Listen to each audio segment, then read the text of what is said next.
Class Matters, the podcast where we ask the question, what would our country look like if it were governed by and for the working class? Class Matters is a project of the Debs Jones Douglas Institute. I'm Catherine Isaac, Executive Director. Today, in episode 10 of Class Matters, we're talking about using the ballot box to pass a tax on millionaires in the state of Massachusetts. It would raise $2 billion a year for quality public education and affordable public colleges and universities, and for the repair and maintenance of roads, bridges, and public transportation. Voters in Massachusetts have the chance to vote on the union-backed Millionaires Tax, called the Fair Share Amendment, on November 8th. It's a heated contest with big consequences for working people and could be a model for other states to follow. We're joined today by Adolph Reed Jr., Eve Weinbaum, and Dean Robinson. Welcome all of you to Class Matters. Let's get started with introductions. Adolph Reed Jr. has been involved in working class politics for more than half a century. He is Professor Emeritus of Political Science at the University of Pennsylvania. His research interests include American and Afro-American politics and political thought, urban politics, and American political development. He serves on the board of the Debs Jones Douglas Institute and is the author of several books, most recently, The South, Jim Crow, and Its Afterlives. Eve Weinbaum is president of the Massachusetts Society of Professors, the union representing faculty and librarians at the University of Massachusetts Amherst. She helped to found several labor coalitions, including the Western Massachusetts Area Labor Federation and the Pioneer Valley Workers Center. And she has been an organizer for unions, including the Amalgamated Clothing and Textile Workers Union and Unite Here. She is the author of To Move a Mountain, Fighting the Global Economy in Appalachia. She's a professor at UMass Amherst and teaches in the Labor Studies Master's Degree Program. And Dean E. Robinson is a professor of political science at the University of Massachusetts, where his teaching and research focuses on Black politics and thought and the political economy of racial and class health inequalities in the United States. He's the author of Black Nationalism in American Politics and Thought and is working on a book on the political economy of healthcare in the United States. He's on the executive board of the Massachusetts Society of Professors at UMass Amherst and a former National Education Association director and board member of the Massachusetts Teachers Association. He's previously served on the Government Relations Committee of the MTA and is currently on the MTA's Environmental Health and Safety Committee. Great to have you all here, and I will turn it over to Adolph. Thanks a lot, Catherine. Eve, Dean, welcome. Good to see you guys. How you been? Great. Good. Nice to see you. Great to be here. And thanks for taking the time. Notice was kind of short, and we had to put it together quickly because of the election, which gets to the point. So the Fair Share Amendment's on the ballot in Massachusetts this time. I understand that the MTA and others have tried to push this through before. In fact, I know that's the case. And there are comparable efforts maybe around the country. There's something sort of similar in California. It's a subject and an approach that's kind of close to our hearts, as is with others, because we've been trying to think through what feels like an impasse in electoral politics, right? Or candidate-driven, like electoral politics. The level of knee-jerk polarization is so great that, as you know from your own work, when we try to connect with our working class constituency, it's probably less the case in Massachusetts than in other parts of the country. But the Democrat versus the Republican thing just kind of, and people's understandings of what the lines of separation are between Dems and Republicans just can kind of get in the way of trying to connect with working people. And we all understand this is what DJDI is all about anyway, that the big challenge for us now is a struggle for the hearts and minds of working people, basically, and to cut through all of the noise coming from many directions. It's more of a wind-up than I had intended to give. But on that basis, I wonder if you guys could talk a little bit about the genesis of the Fair Share Amendment, why you think it's so important, what you think it can do for us, and what the pitfalls are, just for openers. And whichever one of you wants to go first can go first. I'm happy to jump in and talk about how this came about because there's a long history, and we've been talking about it for more than a decade. Actually, the last time there was an effort to change the Massachusetts Constitution was in 1994, and it failed. And since then, I think a lot of people were discouraged by that failure and just gave up, but a group of us have been really pushing this as the way forward. So Massachusetts has a flat tax. The income tax is 5%, and by constitution, the Massachusetts Constitution since 1917 has said it must be the same rate regardless of income or category. So we have a flat tax, and the only way to change it is by changing the state constitution, which is a long and complicated process. But it became really clear to us that the only way we were ever going to break out of our deadlock around the things that we need, including raising money for schools and for public higher education and improving our roads and bridges and a green economy and everything else we've been talking about, is to create a graduated tax system so that the wealthy are paying their fair share. So we first started organizing for the constitutional amendment in 2015, I believe, and went through the whole complicated process of gathering signatures in every county across the state and getting legislative support as well, because you have to do both to change the Constitution. And after we had accomplished all of those things, it went through the courts, and the state judicial court in Massachusetts said what we had proposed was unconstitutional because, for all kinds of reasons that I could talk about, but it was a legal technicality.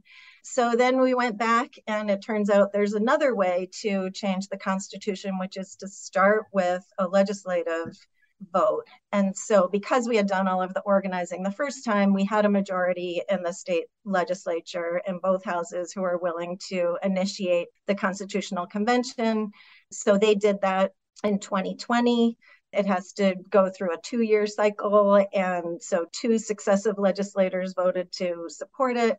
And then it goes to the ballot. So that's where we are now, at the end of a very long, complicated process, but we're hopeful that it will have paid off next week. Yeah, good. Dean, do you have anything to add to that? What I would add is that we're in a blue state, so for the entirety of my career, and this will be my 30th year at the University of Massachusetts. Oh my God, are you serious? At Amherst. Wow. We've had Democratic majorities, and yet we struggle, year to year with budgets that don't provide the adequate, funds and revenues to do the things that government needs to do. And for us in higher education in K through 12, that's to educate the citizenry, but that also includes, the failure to generate revenue that can go toward things like transportation and infrastructure, which are also vital public goods. And so, we're sort of under chronic austerity, and this ballot initiative provides an opportunity to raise new revenue in a way that just hasn't been done before. Yeah, well, let's talk about that aspect of it a little bit, because I know Eve mentioned that Massachusetts has had a flat income tax, like most states that have income taxes do. But there's something particular about the way that the millionaires tax under the Fair Share Amendment would graduate the income tax, right? So it's like flat for everybody else, but it imposes like an additional levy of 4.5%, I believe, on annual incomes over $1 million, right? And just as a curiosity, without going too much into the weeds, how'd you guys come up with that formula?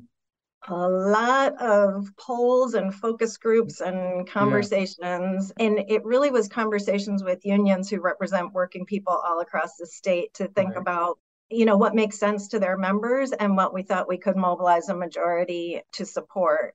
And what became clear was that income over $1 million, we could pretty much get everyone to agree that if you're earning over $1 million a year, you can afford to pay a little bit more. Mm-hmm. And people didn't want to get to the 10% tax at the state level because people thought that might scare people away. So that's how we ended up. We have a 5% tax, and then it's 4% in addition to that for people who earn over $1 million. I personally would have loved to go further. You can't change the Constitution all the time. I would have loved to see more. And I know some people in our coalition were really pushing for more, but we want to accomplish something. And we thought this was a thing that could really unite working people all across the state. And I think that's been the case.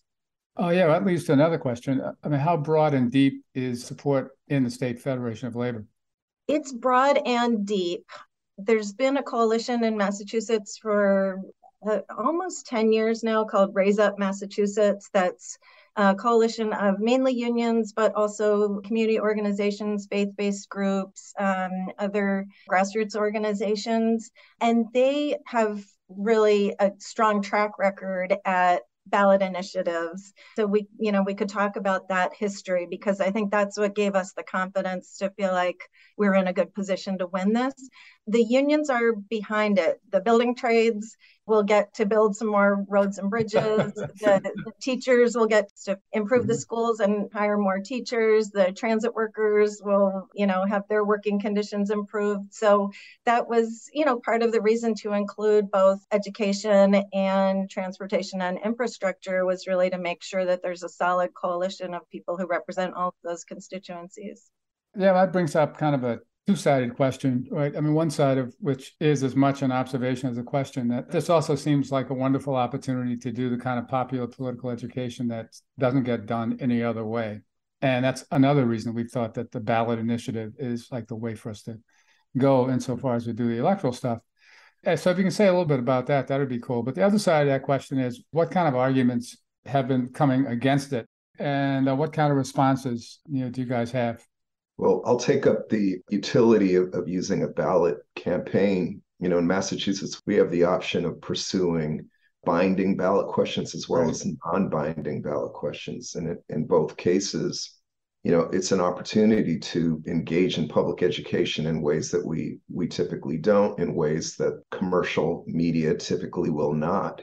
And so I think we've been able to, with the Fair Share campaign, engage in that type of organizing, knocking on doors, phone calls, and other opportunities to really engage the public around these issues. And they're not controversial issues. They're very easy to understand, the value and importance of public education, as well as, transportation and infrastructure, which many in the state note are in, considerable disrepair. So, the ballot strategy is another angle that we can kind of take in terms of political organizing in a state that, again, is dominated by the Democratic Party.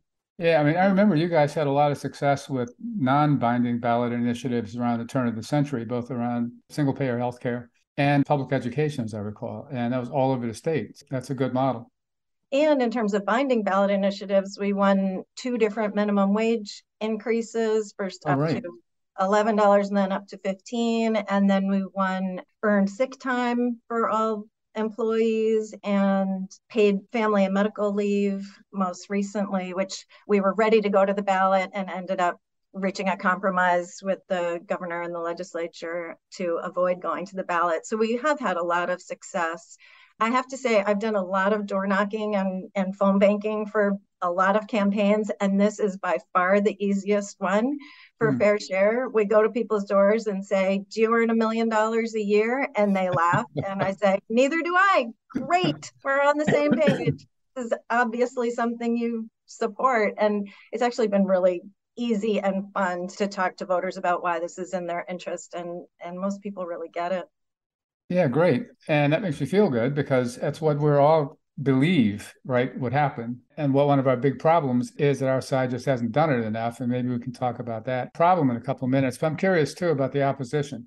And where's it coming from, and how concerted and well organized and highly funded is it? And what kind of bullshit arguments are they making? So we're seeing a lot of TV ads, and it's no coincidence, because that's where all of their money is going. The other side does not have any ground game. They don't, as far as I know, they don't have any field operation. There's no yard signs. There's no people leaving things on my doorknob. There's only ads, and they've spent about $15 million on TV ads. So it's a lot of ads.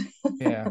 And most of the ads are just scare tactics. They have, a cranberry farmer saying, oh, this is going to hurt farmers because when I sell my farm, my taxes are going up by 80%, which means it's going from 5% to 9%. But of course, it sounds like it's an 80% tax. And it's just to scare people about taxes.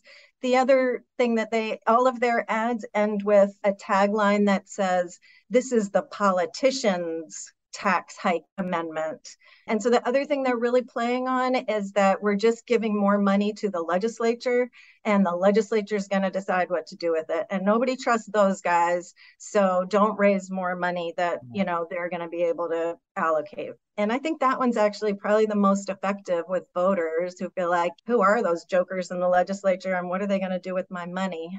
So we're definitely responding to that a lot when we talk to voters. Yeah, that's interesting. So, like, among other things, like, this is a test of the relative power of the field-driven campaign versus the 35,000-foot ad-driven campaign. And that's another reason we need to win, or that we also need to be hopeful, right? Because I'm convinced still that we can do it if, when we have the occasion to present an honest, straightforward view of what the actual issues are to working people. Like, I'm still, a pie-eyed optimist enough, based on practice, to believe that we'll win. And so much of our politics now has been set up, right? And in a bipartisan way, frankly, maybe we can talk about that in a second too, to get us away from that kind of politics, right? To get us away from talking directly to working people about, class concerns, which are the concerns that we all wake up with it and go to bed with uppermost on our minds every day, right? And it's kind of crazy. So, I mean, that's great. So in addition to, like, the door knocking, right, and the phone banking, are there other kinds of outreach that maybe, other people out there who might be contemplating doing things like this in, I don't know, South Carolina, just to pick a place, could pick up on and think about? Because even organizing around this for a long time, and not just this issue, but as you pointed out, others as well. And what you've done in Massachusetts, anchored in the labor movement, is like a really good illustration of what the ballot initiative driven approach to electoral politics can actually do for us, both with respect to winning tangible benefits and also, I presume, to broadening the base of a working class political movement. I would also imagine that the degree of door knocking and phone banking probably doesn't leave a lot of time to do much else. But well, without kind of speaking to the details of kind of the resources that's involved, I mean, running a ballot campaign like this does cost money, and it did entail the commitment on the part of the union to devote good amount of money to this campaign, and that includes everything from polls to the hiring of organizers that can help advance a campaign like that. It involves a fair amount of internal organizing. I mean, it's a basic idea that we have to spend time explaining to our own members, who can then explain to members of their community and family and so forth. But I think, as Eve mentioned before, based on the successes that we've seen, it does sort of show a way of effective organizing where, once you commit those resources and you commit the time and effort, you can definitely see positive results. And so I surely would encourage this as a strategy in places where it can be. But even if there's not a ballot initiative, I think that we can build campaigns like this, maybe around a particular legislative item. And again, this sort of shows an effective way that we can organize around issues that matter to working people. It's also been really interesting because when we first started doing the organizing around Millionaires Tax, people said, don't call it a Millionaires Tax. Don't talk about the tax piece. Just talk about revenue for education. Everyone believes in education. Everyone wants transportation. Just talk about where the money is going. Don't talk about the tax piece. And, we were talking about tax the rich, and all of the consultants and the campaign people and the, national people told us, don't talk about that. That has really changed in the past 5 years. And actually what we've found in some of the polls and certainly in conversations is that people like the idea of more money for education and more money for transportation. Those things matter. And people really like the idea of the ultra wealthy, the billionaires paying their fair share. And that has been a selling point, not something to be scared of. So I think that's been really interesting as, part of the education piece as well. I do feel like there's been a change in the political will to call it what it is and to have people who earn more pay more. So that's been a good thing. Oh, yeah, that's great. And I think that might also, I have a very specific or more specific question to ask you in a second, but I want to say now that shift that you report, I think may also help to explain how the ultra-right has been doubling and tripling down on destroying whatever remnants of formal democracy there are in this country at this point. And I'd like for us to talk about that some in a second. But my nuts and bolts question about the tax, I mean, it's clear it's an income tax, but to make certain, because I know that among the disinformation that's out there has something to do with the impact that this tax increase could have on homeownership. And I'd like to give you guys an opportunity just to broadcast out what the Fair Share Amendment does and what it doesn't do. So what the Fair Share Amendment would do is to tax income over $1 million in 1 year. So for starters, unless you're earning $1 million in some way, you're not going to pay a penny more than you do now, not 1 cent. There's been a lot of fear about people who are selling a small business or selling a house, and this amendment won't change any of the deductions that are already in place. So the only way you would have to pay more tax is if you're earning $1 million more than you paid for that house, and you're already getting a $500,000 deduction for a couple. That income is excluded. So you have to earn a lot more on the house you're selling than what you originally paid for it in order for it to be taxed. We looked at the numbers because there's so many ads and scary stories out there. About 100,000 houses were sold in Massachusetts last year, and only about 800 of them would have required someone to pay an additional tax. And the additional tax was tiny for the large majority of those houses, because maybe people earned, $1 more than $1 million after taking the deductions, and then they're paying 4 cents on that dollar. Mm-hmm. So, and, I have to say, in Western Mass, that whole line of TV ads is not really playing very well, because everyone's like, what? Houses worth $1 million? Like, I don't have any of those. But in certain Boston suburbs, it's working. Yeah, I hear you.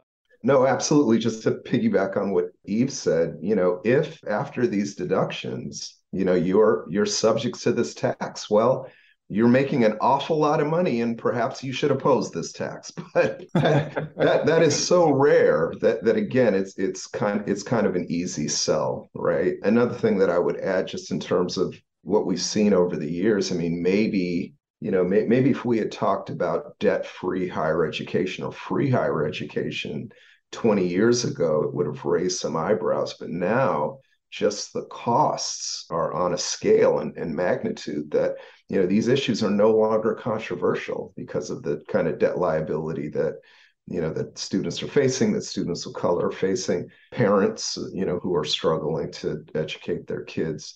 And so again, I'll agree with what Eve said. It's one of the easier, debates to have.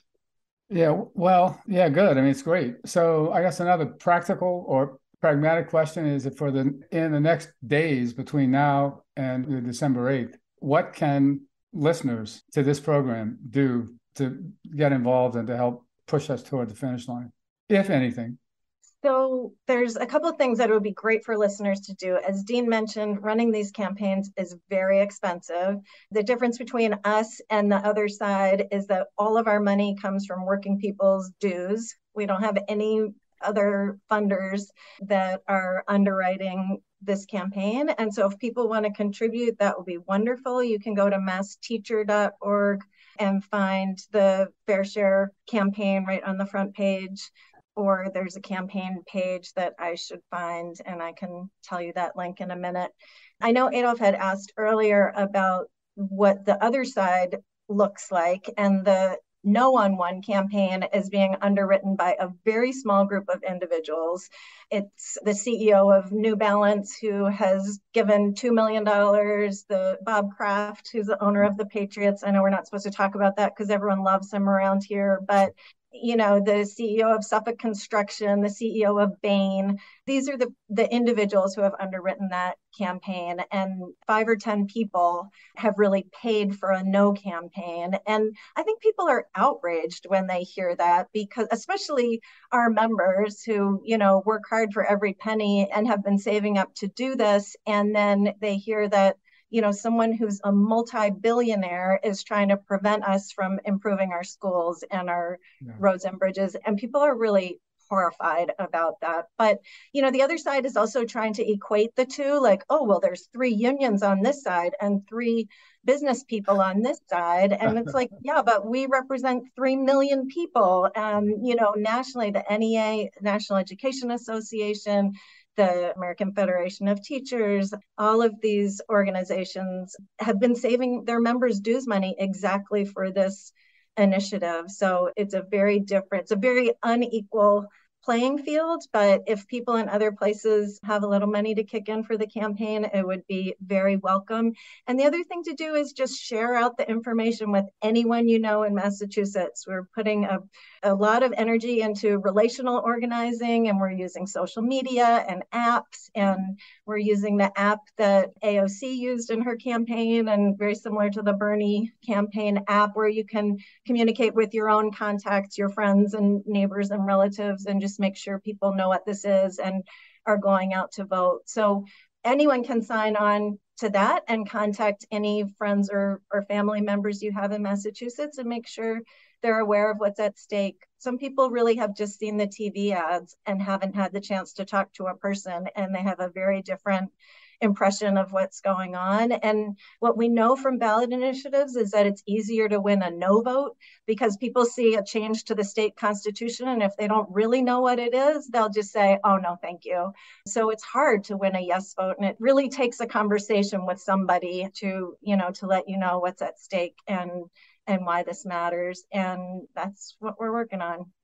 Cool. So this will be on the Class Matters website, I'm sure, but we've got these 2 links here. One is FairShareMA, all one word, .com/volunteer. And the other is massbudget, one word, .org/fairshare. So listeners should go to those if they're so inclined, and we all ought to be, considering the perils that face us, act accordingly. So we have a standard question here that is often the last question, but I'm going to make it the penultimate one now, that we always ask all our guests, since the tagline for Class Matters is that we're the place where we discuss what the country would look like if it were governed by and for the working class. So our question is, what would the country look like, not just the state of the Commonwealth of Massachusetts, if it were governed by and for the working class with respect to a fair share tax system? How would that be part of a plan for genuinely democratizing the country? Dean's the expert on inequality, so I'm going to start. Good. I think one of the most effective ways that the political right in corporate America has blocked progressive legislation and kind of policies that ensure equity is by starving our system of public revenue. If we don't collect enough tax revenue, that kind of makes the argument that makes it very easy to argue against public investment in education and healthcare and in other public goods and in roads and bridges. And so I think that progressive taxation and what we're trying in Massachusetts is to push against that.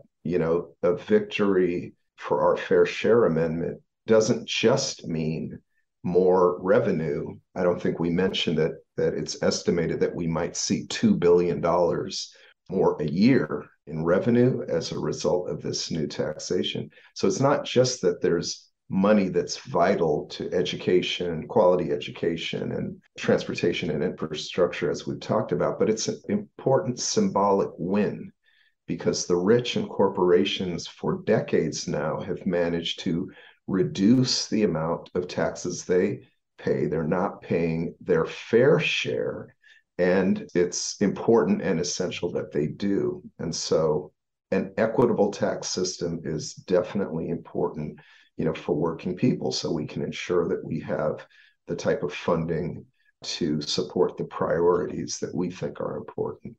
Good. So I guess I'd like to take a minute to address what might be the armed hippo in the room. I wouldn't say it's an elephant, but we're a week, as we record this, we're a week away from elections around the country. And there's reason to be concerned about the growing danger of an authoritarian right, if not fascist. I won't quibble with anybody about what qualifies as fascism and what doesn't. But it seems to me that one of our problems has been that the Democrats have, no less than the Republicans, committed themselves to political strategies that hope to deflect attention away from economic inequality and the ways that working people are suffering, and the most obvious and important ways or paths forward to trying to address that economic suffering. And one of the things that's so exciting about this kind of initiative, like the Fair Share Amendment, is that it pushes back in the other way. It pushes away from abstract talk about, rule of law or whatever, to try to focus political discussion on very concrete issues and problems and concerns that working people have. And I'm convinced as well that doing that successfully is the only chance we're going to have. Maybe we can get by next Tuesday. I'm hoping we can. We might even be able to kick the can down the road to 2024. But if you put the forces that are contending in the US now alongside comparable forces like in Europe and the Middle East and Latin America and elsewhere in the world, it's pretty clear that there's a rising tide of right-wing, business-oriented reaction, right, against what even seems to be like a little whiff of aspiration from working people after close to half a century of decline and defeat. And I guess I'd just like for us to chat for a few minutes about how you guys feel about that assessment and what you think can be done about it, right? Because I mentioned someplace, not that long ago that it feels to me like the political moment is like the difference between biological evolution and cultural evolution in Homo sapiens, right? Cultural evolution happens really, really quickly. And that's how the right is developing. Biological evolution happens very, very slowly. And given where we are, there's no other way for us to build the movement that we need to stem the tide, apart from the kind of slow, careful, labor-intensive organizing like you guys are doing in Massachusetts now. So I guess what I like is for you both, and I know this isn't really fair to prep for this, but to prognosticate about how you think things are going to develop. And I know we're all political scientists here and we don't predict anything really. Or like we aren't the sort who predicts anything, and the sort who predict anything also aren't the sort who predict anything. They just pretend to be. But what's your assessment of where we are at this moment and what we need to do to reinvigorate the working class movement? I wish I were better at predicting. If I knew it was going to happen next Tuesday, I would be sleeping a lot better at night. Yeah. Really stressful. Yep. I mean, I think your analysis is exactly right. And there's also this real contradiction, right? Which is that even in places that are voting Republican and have a loud right wing that's controlling the airwaves, they're still supporting things like an increase in the minimum wage and paid sick time, right? In Massachusetts, we've elected Republican governors for decades, but when we put those things on the ballot, they won by more than 20% margin.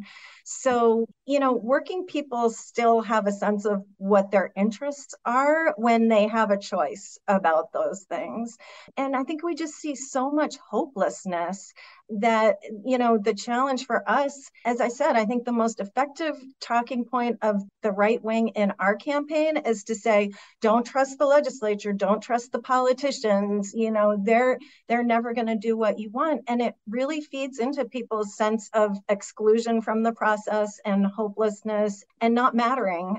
And we've lost the sense that, no, we can actually build a common good that's going to make your lives better and your neighbors' lives better. And that's going to be worth more than the 40 cents in taxes that people will pay over $1 million. So, and I think the other thing that's been exciting about working on this campaign is that it's a continuing process. This is not like, fingers crossed we win on Tuesday and we're done. And then we can just say like, wow, we accomplished something, because the next step is going to be, okay, what are we doing with the fair share money? We're talking about bringing in $2 billion.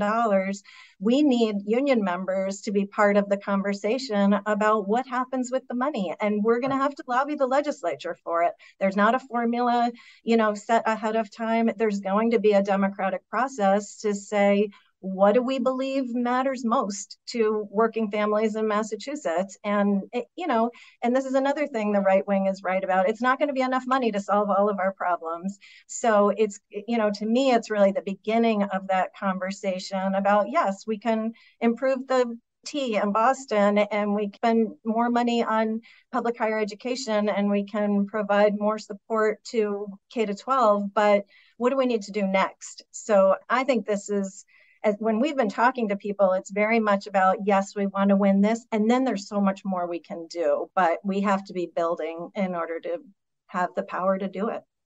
Yeah, I think that's a key point.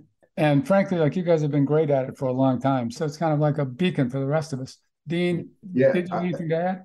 Yeah, I would say that the struggle around this campaign and victory around this campaign, it's a small but important step because, as Eve said, a lot of people have lost the sense that you would turn to government or you would imagine that you could pursue a set of policies that are in the public interest. So there's not the sense of that kind of efficacy. And so again, if we win, even though we don't have money to do everything, we will now have money to do some things, that can be determined by locals and local school districts and various campuses in higher education and, communities across the state. It gives a chance for a different type of deliberation and input. And that's an important lesson that, I don't know, it's been lost on a whole generation. And so I think that those are some of the stakes that ride on this campaign and why it's really important that we prevail. Yeah, and I think that's really important. I mean, what you both said, we've been saying for a long time now that we need to think about where we are politically, like it's at the very beginning of a campaign, and that we don't have the troops that we need to turn the tide. Like, in addition, winning would be very important on the Fair Share Amendment ballot initiative, right? It would be important in its own right, but it's also win, lose, or draw. But again, especially winning, it would be very important as part of the organizing effort. That's an element of building the movement that we're going to need nationally to keep the demons at bay and maybe, God forbid, the vanity, but eventually defeating them, right? So I want to thank you both, very much. Catherine, do you have anything to add? Oh, I just want to thank Eve and Dean so much for sharing this important work that you're doing on this campaign. I think it's really inspiring, and it's also something that I think I'd love to see people in other states give it a try. And, best of luck next week. And to our listeners, thank you for listening to episode 10 of the Class Matters podcast. We were joined today by Adolph Reed Jr. Adolph, thank you for hosting today. And by Dean Robinson and Eve Weinbaum. Our podcast engineer is Jimmy Wirt. You can subscribe to Class Matters wherever you listen to podcasts. And if you can, support us on Patreon. Head over to our website's resource page for more information on the Fair Share Amendment. And thank you for listening to Class Matters.